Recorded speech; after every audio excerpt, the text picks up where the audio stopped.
Back at the yeshiva B'ezrat Hashem. Today is already tonight is the 20th of Bar Cheshvan.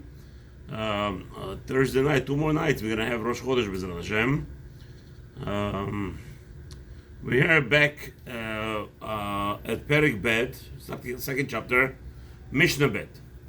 So we're discussing the Mishnah. This chapter is going to be more discussing towards lighting, what candles so far we started with. So Mishnah Bet continues. And madlikin b'shemen tzerefa b'yom tov. Now, what is shemen tzerefa? So we already said actually earlier in Mishnah Aleph, v'lo b'shemen tzerefa, and we indicated we explained over there. Shemen tzerefa meant oil designated to be burned because it was truma became tameh. So now, en madlikin b'shemen tzerefa b'yom tov. On yom tov, shemen tzerefa cannot be burned. Truma and the Gemara will explain later what's going on here. Says Rashi, Rabbeinu Ovadia, en madlikin b'shemen tzerefa b'yom tov. Tama de matnitin. The reason of the Mishnah is the leer kamar. It says earlier the ma ta'am tanan v'lo b'shemen tzerefa. What's the purpose? We said, and not in the oil of tzerefa. Lifi she'en madlikin b'shemen tzerefa b'yom tov, because we're not allowed to light with the candle of the oil that's designated to be burned on Yom Tov. She'en sorfin kodashim b'Yom Tov. Why? Because the truth of the matter is you're not allowed to burn anything that was sanctified and then it became tameh on Yom Tov. You must wait till after Yom Tov. Okay, Rabbi Yishmael Omer, en madlikin be'itran b'nei kivod HaShabbat. However, Rabbi Yishmael adds, you cannot use itran. What is itran? It's psolet shel zefet v'richo ra'a beyoter. So it's the zefet, I guess, the oil, the black oil. What is it called? The diesel, and it has a very bad smell. Right? Zefet is the black the tarp. So the extract out of it, the oil that comes out of it, it's very, very bad smell. And for Shabbat, obviously, you don't want to do that. So now,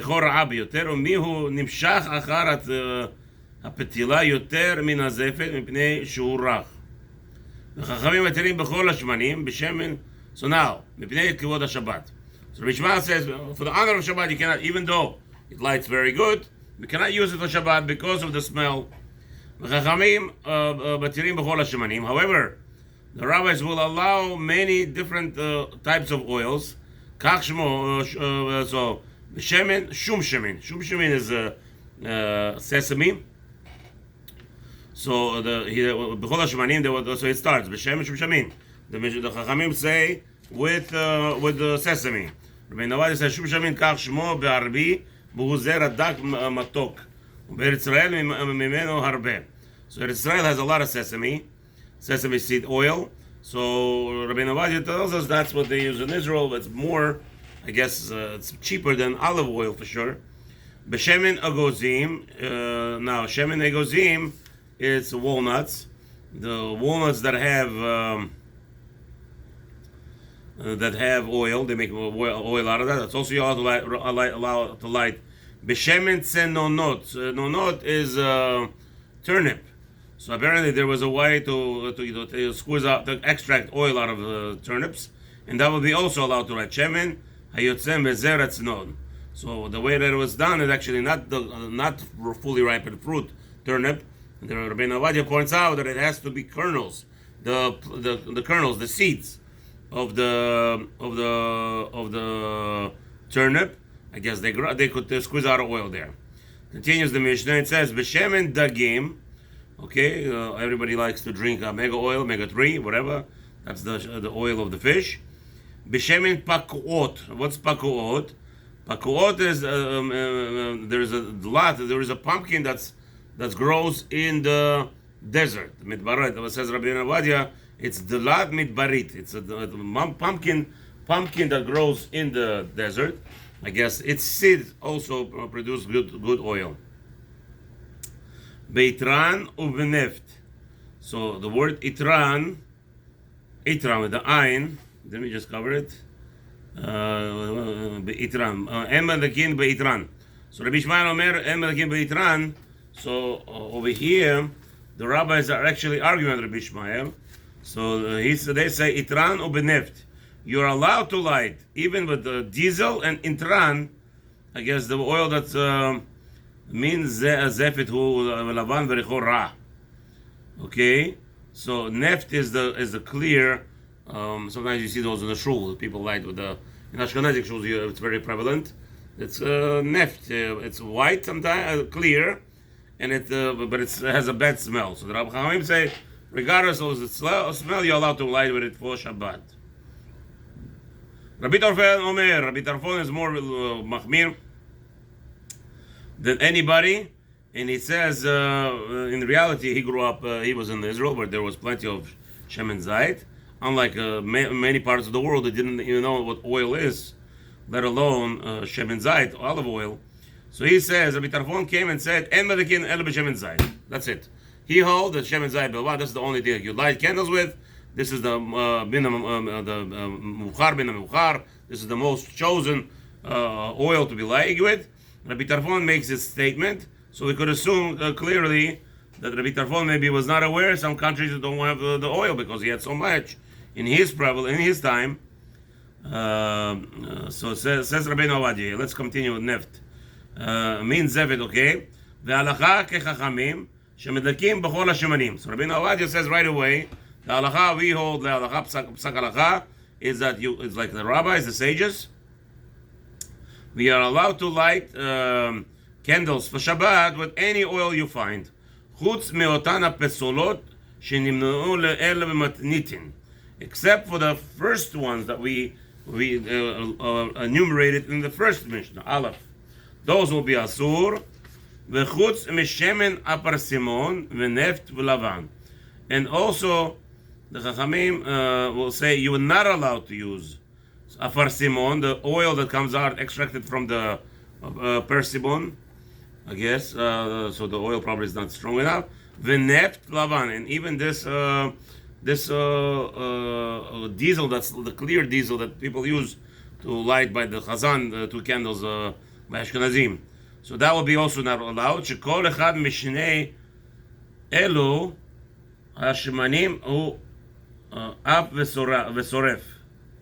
I guess it's sparkles. So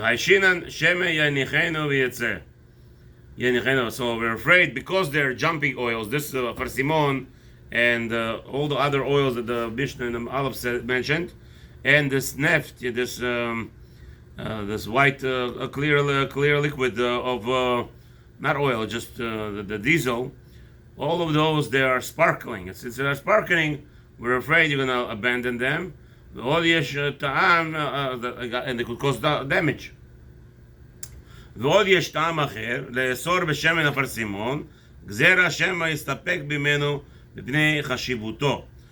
reason that the oil of the parsimon was prohibited is because it's very, very important. I guess it's very not common and it's very expensive. So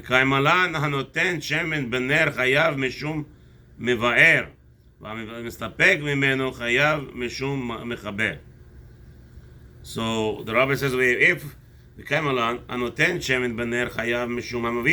anybody who adds oil on Shabbat that's lit into the candle, just adding oil while it's still lit, it's going to be isur of mavir, lighting a fire.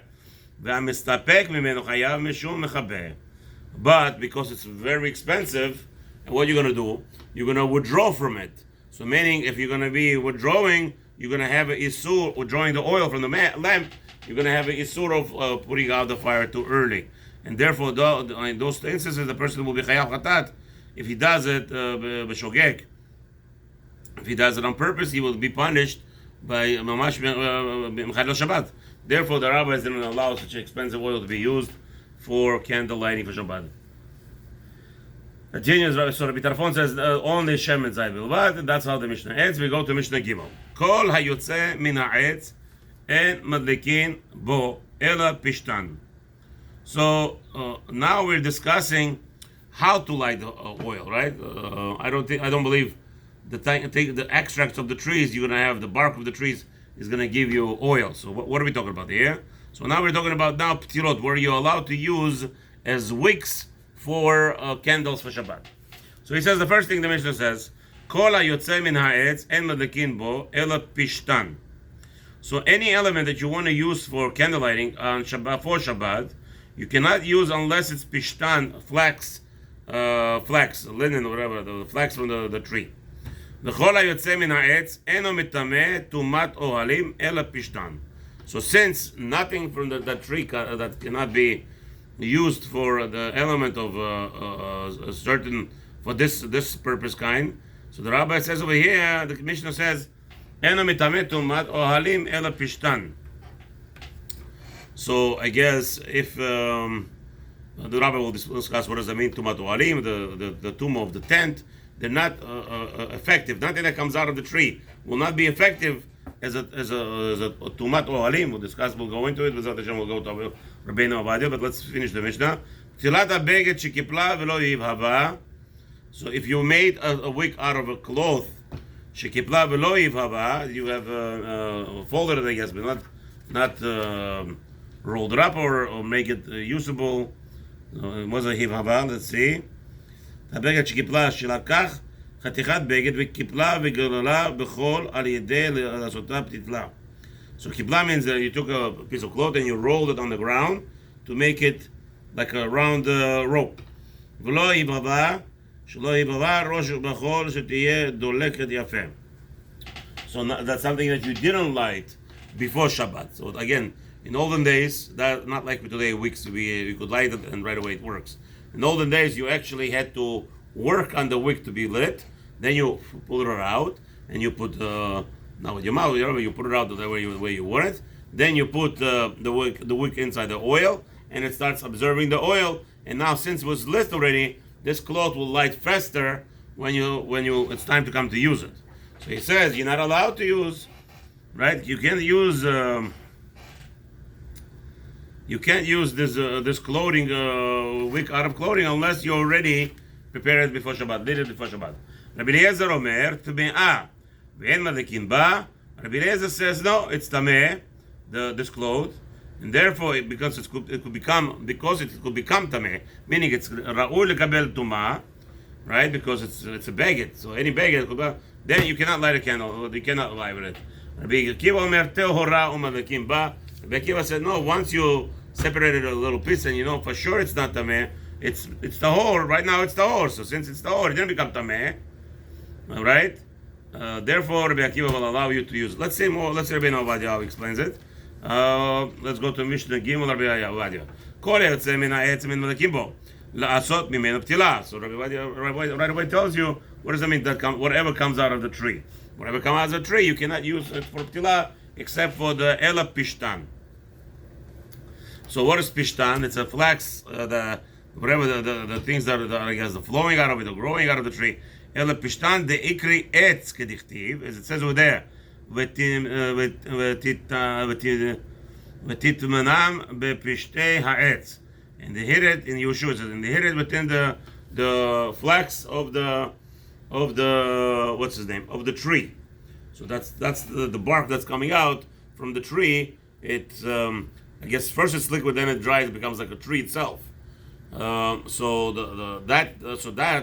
you could use that element. You're allowed to use for because I guess after a certain procedure of working on it, it could become sucking oil from the lamp. Okay. And if you make a wick out of it, you're allowed to light the candles for Shabbat with it.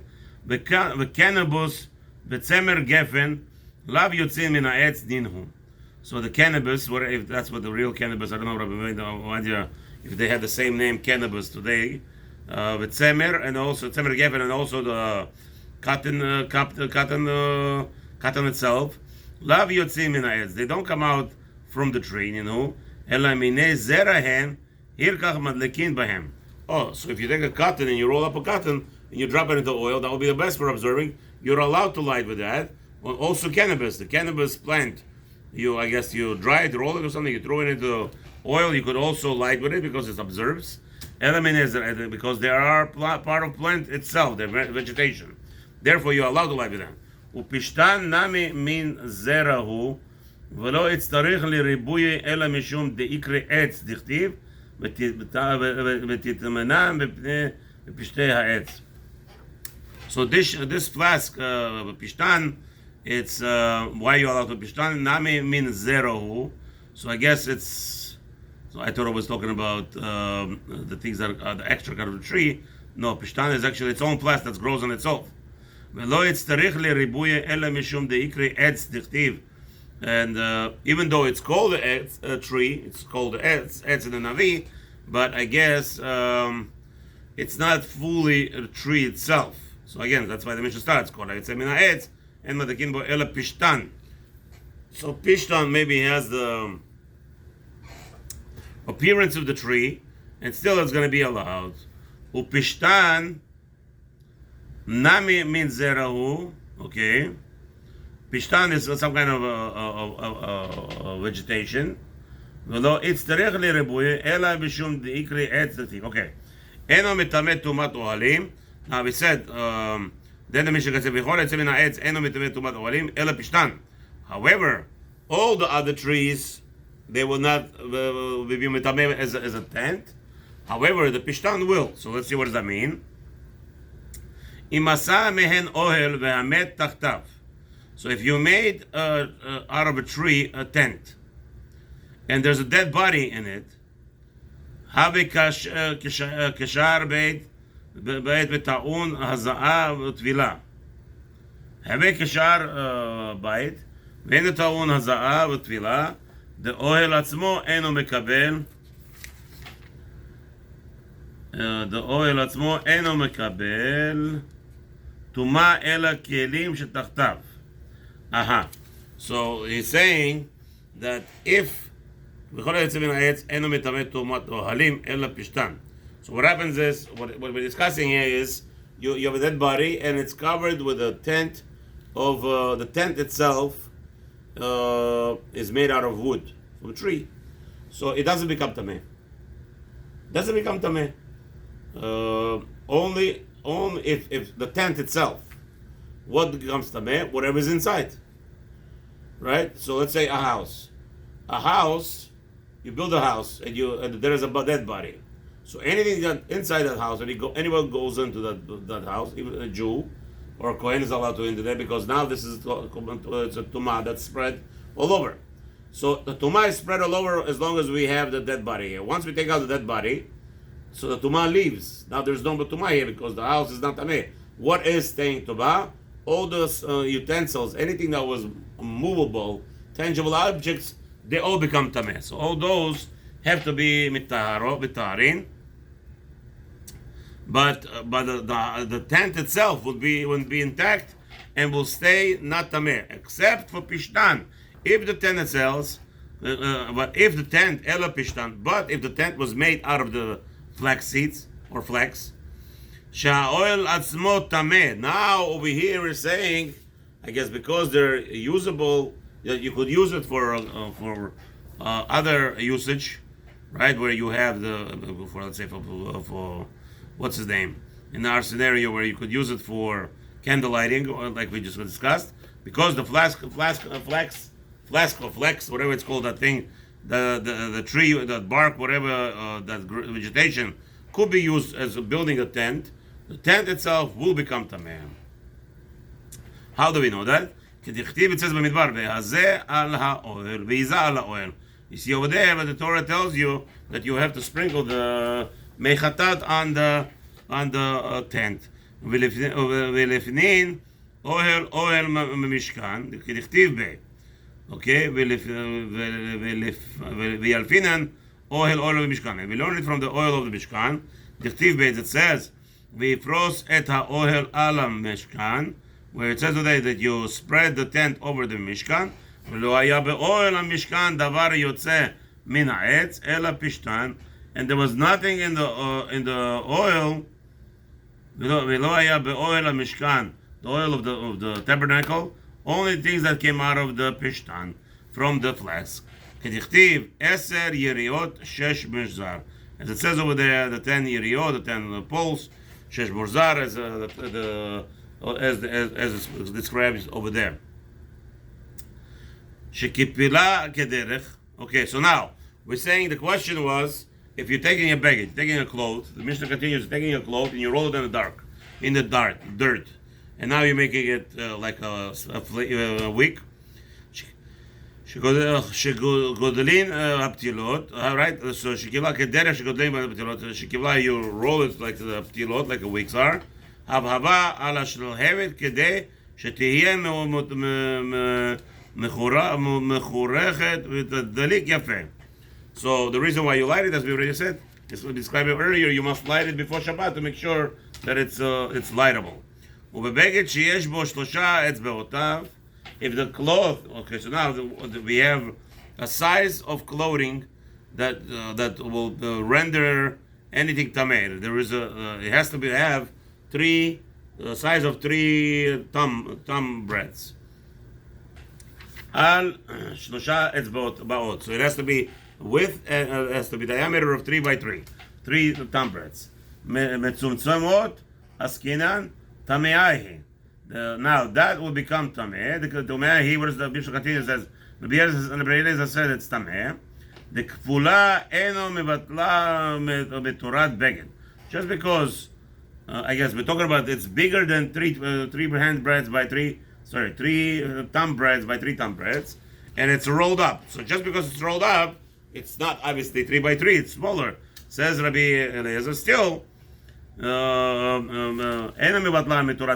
still does not lose its stature as a cloth because it still didn't light it.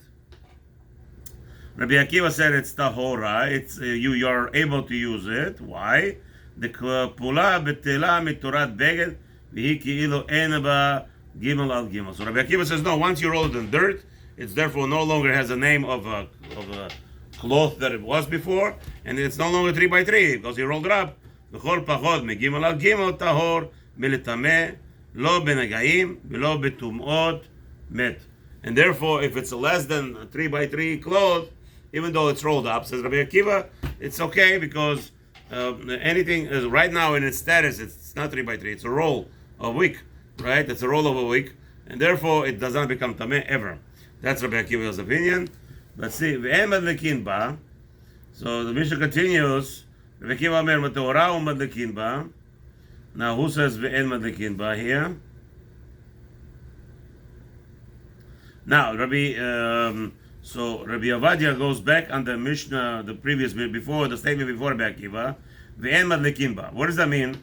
Why, according to Rabbi Eliezer, you cannot light with this wick with even beyom tov shechal leyot be'erev Shabbat askinan. No, this is specifically talking about Erev Yom Tov that fell on Yom Tov that fell on Erev Shabbat. The Shayach Be'isur Muktzah ve'en Masakin B'Chevrey Kelim V'Shenishberu Bo B'Yom D'Avulehu Nolad. According to Rabbi Eliezer, why is that a problem? That you cannot light. This is a Yom Tov. Today is Yom Tov, Friday, and Friday night is Shabbat. So on Friday night you will not be able to light with it for Friday night because it's Yom Tov.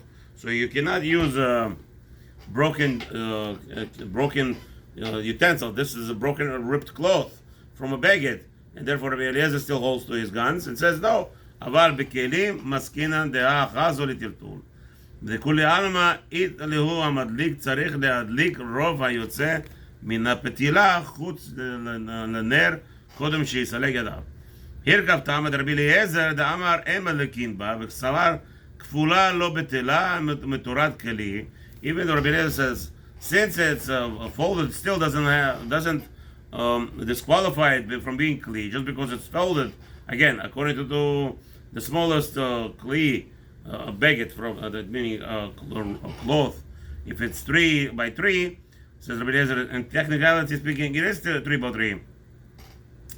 V'hi adlik ba porta kivan de gimel al gimel metzumtzumot hayu have le shaver kli. So since it's still since he calls it a cloth, and therefore it will be a breakage of a cloth or kli, breakage of a utensil or a kli.